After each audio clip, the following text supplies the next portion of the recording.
अस्सलामु अलैकुम वरहमतुल्लाह। आप सभी को अच्छे तरीके से मालूम है कि रोजे की हालत में शौहर बीवी के लिए और बीवी शौहर के लिए हराम है।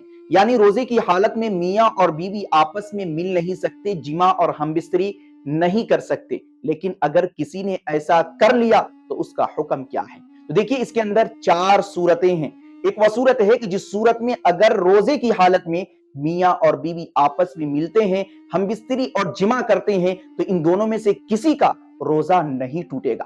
और एक वो सूरत है कि जिस सूरत में मियाँ और बीवी अगर रोजे की हालत में मिलते हैं तो दोनों के रोजे भी टूटेंगे और दोनों पर कज़ा और कफारा दोनों लाजिम होंगे। और एक वो सूरत है कि जिस सूरत में मियाँ और बीवी अगर रोजे की हालत में मिलते हैं तो दोनों के रोजे टूटेंगे और दोनों पर सिर्फ और सिर्फ कज़ा लाजिम होगी, कफारा नहीं। और एक वो सूरत है कि जिस सूरत में सिर्फ और सिर्फ शौहर का रोजा टूटेगा या सिर्फ बीवी का रोजा टूटेगा।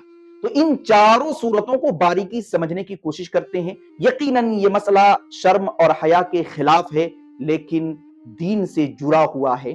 तो दीनी मसाइल सीखने में, पूछने में, जानने में शर्म से काम नहीं लेना चाहिए। यकीन जानिए, अगर असहाबे रसूल नबी अकरम सल्लल्लाहु अलैहि वसल्लम से दीनी मसाइल पूछने में शर्मा जाते तो आज दीन हम तक पहुंचता ही नहीं। तो इसलिए शर्म से काम मत लीजिए। ऐसे मसाइल अगर पेश आए तो बेधड़क पूछिए, बेधड़क सवाल कीजिए। यकीन जानिए, अगर आज आप शर्मा गए तो कल आखिरत में आपको शर्मिंदगी का सामना करना पड़ सकता है। तो पहली सूरत के जिस सूरत में मियाँ और बीवी अगर रोजे की हालत में मिलते हैं तो इन दोनों के रोजे टूट जाएंगे और इन दोनों पर कज़ा और कफारा दोनों लाजिम होंगे। वो ये कि मियाँ और बीवी आपसी रजामंदी से मिलते हैं, दोनों की रजामंदी है और दुखूल हो जाता है। चाहे मनी निकली हो या ना निकली हो, इंजाल हुआ हो या ना हुआ हो, बहर सूरत दुखूल हो गया तो दोनों के रोजे टूट जाएंगे और दोनों पर कज़ा और कफारा दोनों लाजिम है। कफारा क्या है उसको थोड़ा समझ लीजिए। कज़ा तो यह है कि एक रोजा आपका टूटा है तो इस रोजे के बदले में एक रोजा रखें, ये कज़ा है। और कफारा ये है कि आप मुसलसल 60 रोजे रखे, मुसलसल 60 रोजे रखे। अगर आपने 10 रोजे रख लिए, बीच में एक छोड़ दिया, तो फिर आपको लगातार ये बाकी जो रोजे हैं उनका शुमार नहीं होगा, फिर से लगातार आपको 60 रोजे रखने पड़ेंगे। मुसलसल आपको 60 रोजे रखने पड़ेंगे। अगर आप मुसलसल 60 रोजे रखने पर कादिर नहीं, बुढ़ापे की वजह से या बीमारी की वजह से, तो फिर आप 60 मिस्कीन को सदक़तुल फित्र के बकदर रकम दे दीजिए या फिर 60 मिस्कीन को एक वक्त खाना खिला दीजिए। इससे भी आपके रोजे का कफारा अदा हो जाएगा। सदक़तुल फित्र की मिकदार क्या है? 1.25 किलो गेहूं। तो अगर आप पर कफारा लाजिम है, आप ताकत नहीं रखते मुसलसल 60 रोजे रखने की, तो फिर आप 60 मिस्कीन को 2-2 किलो गेहूं या उसकी रकम दे देंगे तो आपके रोजे का कफारा अदा हो जाएगा। तो पहली सूरत आप समझ गए। दूसरी सूरत की जिसमें मियाँ और बीवी पर सिर्फ और सिर्फ कज़ा लाजिम है, कफारा नहीं।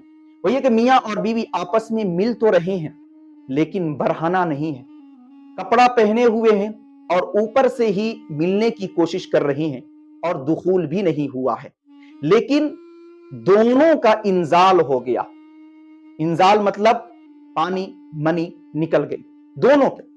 तो ऐसी सूरत में दोनों के रोजे टूट गए और दोनों के लिए हुक्म है कि उस एक रोजे की कज़ा करें।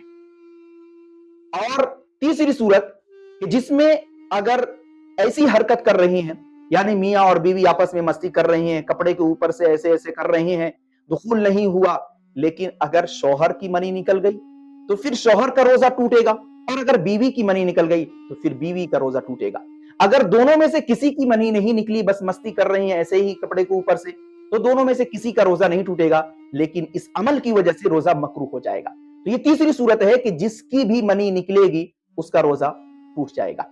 और चौथी सूरत कि जिस सूरत में मियाँ और बीवी आपस में रोजे की हालत में मिलते हैं, हम बिस्तरी करते हैं, जिमा करते हैं, तो दोनों में से किसी का रोजा नहीं टूटेगा। आप भी सुनकर ताज्जुब में पड़ गए होंगे कि इसने पहले कहा कि रोजे टूट जाएंगे, कज़ा के साथ कफारा भी लाजिम है, और अब ये कह रहा है कि दोनों में से किसी का रोजा नहीं टूटेगा। जी हां, आप बिल्कुल सही सुन रही हैं। अगर मियाँ और बीवी रोजे की हालत में हैं और आपस में मिल गए, लेकिन दोनों को पता ही नहीं कि हम रोजे से हैं, याद ही नहीं, भूले से हम बिस्तरी कर बैठे और दोनों में से किसी को याद नहीं, तो ऐसी सूरत में दोनों में से किसी का रोजा नहीं टूटेगा। क्योंकि हदीस पाक के अंदर है कि अगर कोई भूले से खा लेता है, पी लेता है, तो इससे उसके रोजे पर कोई फर्क नहीं पड़ेगा, उसका रोजा नहीं टूटेगा। तो अगर भूले से हम बिस्तरी कर लेते हैं, दोनों में से किसी को याद नहीं कि हम रोजे से हैं, तो फिर ऐसी सूरत में रोजा नहीं टूटेगा। और ऐसा मेरे ख्याल से होता नहीं। अगर होगा तो हुक्म यही होगा कि दोनों में से किसी का रोजा नहीं टूटेगा, क्योंकि भूले से ऐसा हुआ है। तो रोजे की हालत में हम बिस्तरी करने की ये 4 सूरतें हैं। उम्मीद करता हूं कि आप चारों सूरतें समझ चुके होंगे। एक और सूरत जो पेश आ सकती है, सवाल किया जाता है कि अगर शौहर बीवी से जबरन हम बिस्तरी कर ले, जबरदस्ती, बीवी राजी नहीं, वो कह रही है कि मैं रोजे से हूं, नहीं ऐसा मत करो, गुनाह मिलेगा, रोजा टूट जाएगा, ये होगा वो होगा, कफारा है, लेकिन शौहर मान नहीं रहा है। जबरदस्ती अगर शौहर बीवी से मिल लेता है, हम बिस्तरी कर लेता है, तो ऐसी सूरत में रोजा दोनों के टूट जाएंगे, लेकिन शौहर पर कजा के साथ साथ कफारा भी लाजिम है और बीवी पर सिर्फ और सिर्फ कजा लाजिम है, क्योंकि वह राजी नहीं, जबरदस्ती वह इस चीज का शिकार हो गई है। तो अगर जबरदस्ती शौहर बीवी से मिल लेता है तो बीवी का रोजा टूटेगा, लेकिन सिर्फ उस पर कजा लाजिम होगी और शौहर पर कजा के साथ साथ कफारा भी लाजिम होगा। याद रखिएगा कि जब कजा के साथ कफारा लाजिम होगा तो कफारा के मुसलसल 60 रोजे हैं और कजा का एक अलग से रोजा है, यानी आपको 61 रोजे रखने पड़ेंगे। तो दोस्तों, रोजे की हालत में हम बिस्तरी करने की ये चंद सूरतें थी जो मैंने आप तक पहुंचाई। तो दोस्तों, इस वीडियो को अपने दोस्तों में सदके जारिया की नियत से शेयर जरूर करें, क्योंकि ऐसे मसाइल पूछने में हर एक शख्स शर्म से काम लेता है। दुआ करें अल्लाह रब्बुल इज्जत हम सभी को दीन की सही समय अता फरमाए। आमीन। अस्सलामु अलैकुम व रहमतुल्लाह।